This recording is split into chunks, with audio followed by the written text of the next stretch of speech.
আচ্ছা আপু, আমি শুনছি যে আপনাদের ক্যাম্পাসে নাকি ওপেনলি হাত ধরে হাঁটা বারণ। পুরাই একদম।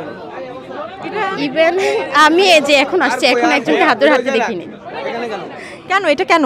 এটা আমি জানি না, এটা ফ্যাকাল্টিকে জিজ্ঞেস করতে হবে। সামনে যেহেতু মাদ্রাসা, একটু মেনে তো চলাই লাগে।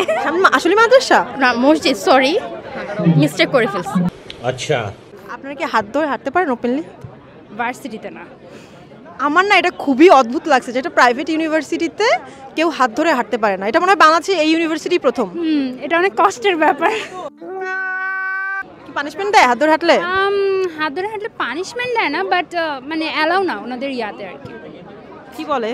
রুলসে ওনাদের অ্যালাউ না, মানে ছেলে মেয়ে হাত ধরে হাঁটা যাবে না, এটা ওনাদের রুলস। তাহলে আপনারা কোথায় প্রেম করেন ইউনিভার্সিটিতে এসে? আমরা তো করি না প্রেম, ইউনিভার্সিটির বাইরে?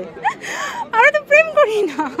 প্রেম করতে আসে না, শুধু পড়াশোনা করতে আসে? হ্যাঁ, পড়াশোনা। এখানে তো সিজি তোলা অনেক কষ্ট, আমাদের সিজি তুলতে তুলতে জীবন চলে যায়। আরে আচ্ছা, আপনাদের ক্যাম্পাসে আমি যতটুকু শুনলাম ওপেনলি কেউ হাত ধরে হাঁটতে পারে না। না, দ্যাটস গুড। আমার হচ্ছে এটার জন্য এই ক্যাম্পাসটা ভালো লাগে। দে হ্যাভ এ তাই? Exactly maybe I SIM like that type of guy, but আমার কাছে মনে হয় যে একটু শালীনতা সব জায়গায় দরকার।